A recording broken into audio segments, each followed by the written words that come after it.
Olá, bom dia. Muito bom estarmos juntos. Nós vamos dar continuidade ao estudo do Sermão do Monte. Nós já vimos sobre as bem-aventuranças e agora nós vamos dar continuidade. A base do nosso estudo é a Palavra de Deus, a Bíblia Sagrada.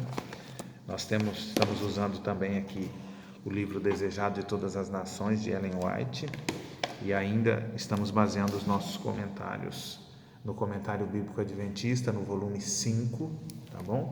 E também nós temos aqui o Comentário Bíblico Homilético de Mateus, tá? Do pastor Mário Veloso. Muito bem, queridos. No versículo 13 de Mateus 5, o Senhor diz assim: Vós sois o sal da terra. Se o sal vier a ser insípido, como lhe restaurar o sabor?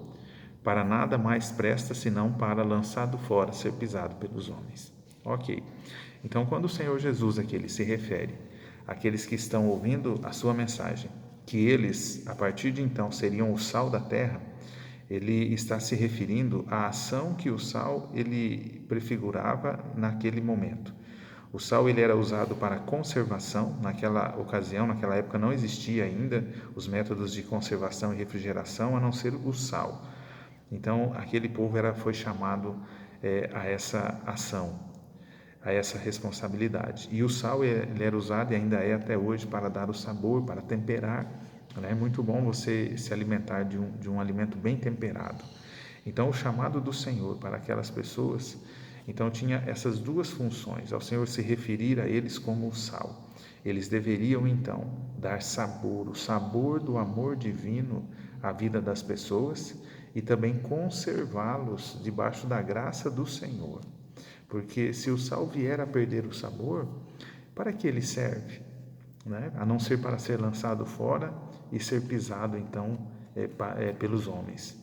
E isso, a questão da ação do sal, perder o sabor, ela se refere também ao comportamento do cristão, à atitude do cristão, a forma como o cristão ele busca e ele vive os princípios do reino de Deus.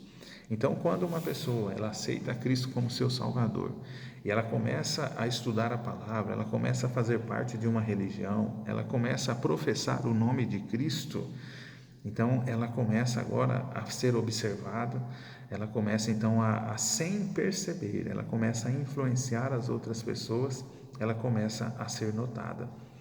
E essa influência que ela causa deve ser de maneira positiva, deve influenciar as outras pessoas.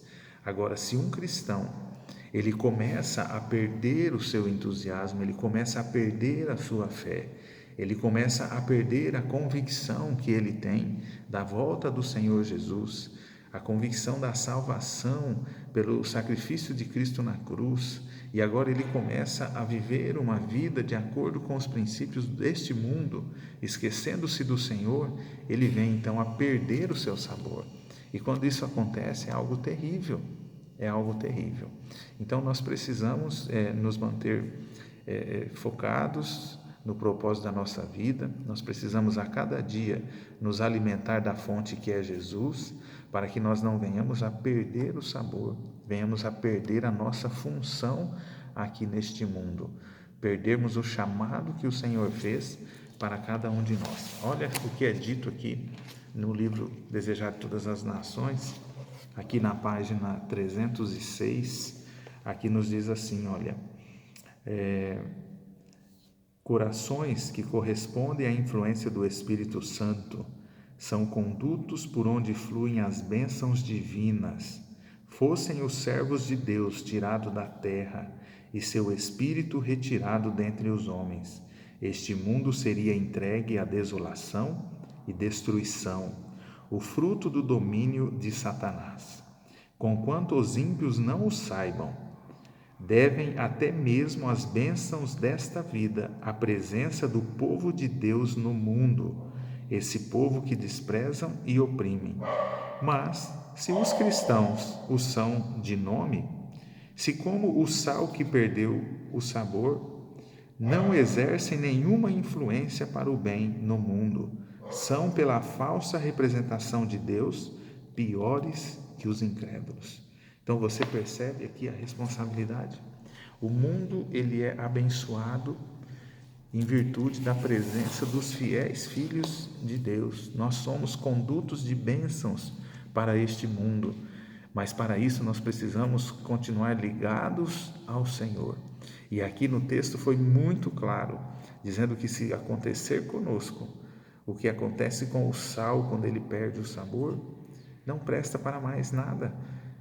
E ela diz aqui, a Ellen White comenta aqui, que essa pessoa, ela se torna agora, pela sua influência, pior do que os incrédulos.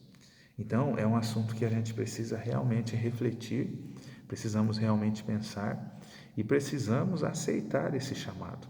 O chamado para sermos o sal, para fazermos a diferença. Aonde você for, o lugar onde você passar, aonde você se hospedar, as pessoas com quem você se relacionar, elas precisam sentir que você é uma pessoa diferente. Elas precisam perceber em você a justiça de Cristo, o amor de Deus. Precisa perceber em você uma pessoa diferente das outras deste mundo que ainda não conhecem a Cristo. E essa influência, ela vai ser benéfica, assim como o sal, ele se mistura e ele exerce a sua influência, ele exerce o seu poder de determinar o sabor. Assim também nós, como cristãos, ao nos envolvermos com as pessoas do mundo, devemos não absorver as coisas negativas, os frutos da carne, não, nós devemos disseminar o sabor da graça de Deus, representada aqui pelo sal. Que Deus te abençoe, que Deus te ajude e que você continue sendo o sal e exercendo influência positiva e benéfica sobre aqueles que te rodeiam. Vamos orar? Maravilhoso Deus, obrigado, Senhor, porque nos orienta, porque nos mostra a maneira como nós devemos nos portar e como nós devemos, por meio da busca pelo Espírito Santo, exercer a nossa influência, assim como o sal exerce a influência sobre o alimento. Toma-nos em tuas mãos, nos abençoe e protege neste dia, em nome de Jesus. Amém. Um bom dia para você, tá? Que Deus te abençoe e te guarde. Um grande abraço, fique com Deus. Tchau.